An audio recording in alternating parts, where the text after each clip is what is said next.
আমরা পড়েছি বা শুনেছি যে হেলথ ইজ ওয়েলথ, মানে স্বাস্থ্যই সম্পদ।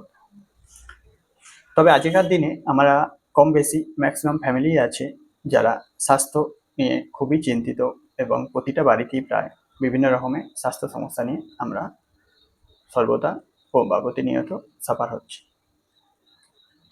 এর সাথে এই যে কোনো রকমের আমাদের হেলথ সমস্যার সাথে আমাদের জ্যোতিষ এবং বাস্তুর সাথে খুব ভালোভাবে ইন্টারকানেক্টেড রয়েছে।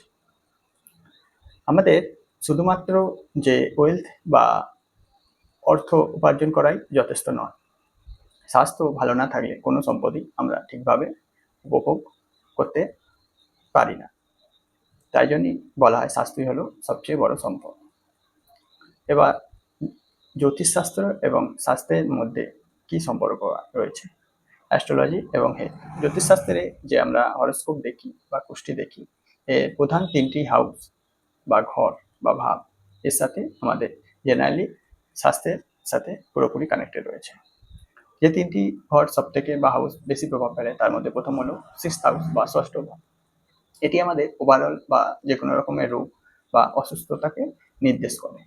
নেক্সট হলো অষ্টম ভাব বা এইট হাউস। এটি আমাদের যে কোনো রোগকে দীর্ঘস্থায়ী বা কতদিন ধরে আমরা সেই রোগটিকে নিয়ে সাফার করব, লং টাইম না শর্ট টাইম, বা সেটি ক্রনিক হবে কিনা, এটি দেখা যায় এইট হাউস থেকে। এবং দ্বাদশ ভাব বা 12th হাউস, এই হাউসটি আমাদের যে কোনো রোগ বা শারীরিক সমস্যার জন্য আমরা হসপিটালাইজেশন হব কিনা, বা স্বাস্থ্য রিলেটেড মানে খরচা, বিপুল পরিমাণ খরচা হবে নাকি, এটি দেখা হয়। ভাবের সাথে কেমন সংযোগ?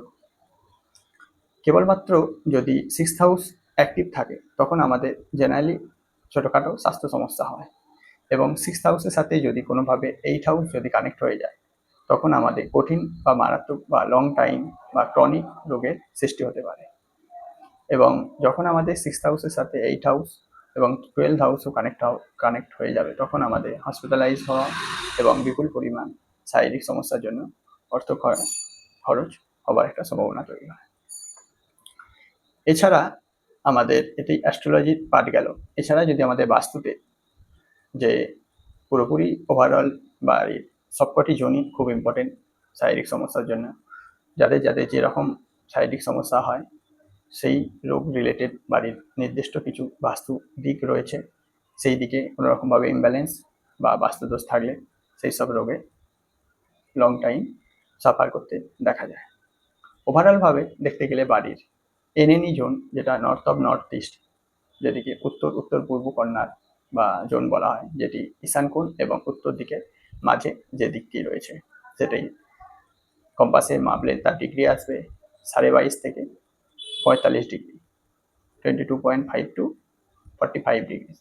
এই দিকেতে যদি কোনো রকমভাবে কিচেন বা রেড কালার বা ইয়েলো কালার, বা এদিকে যদি টয়লেট, বাথরুম বা কোনো রকমভাবে স্টোরেজ এসব যদি হয়ে থাকে তখন এইসব বাড়ির ব্যক্তিদেরকে লং টাইম হেলথ ইস্যুর জন্য ভুগতে হতে পারে বা বিপুল পরিমাণ খরচা হওয়ার একটা যোগ থাকবে।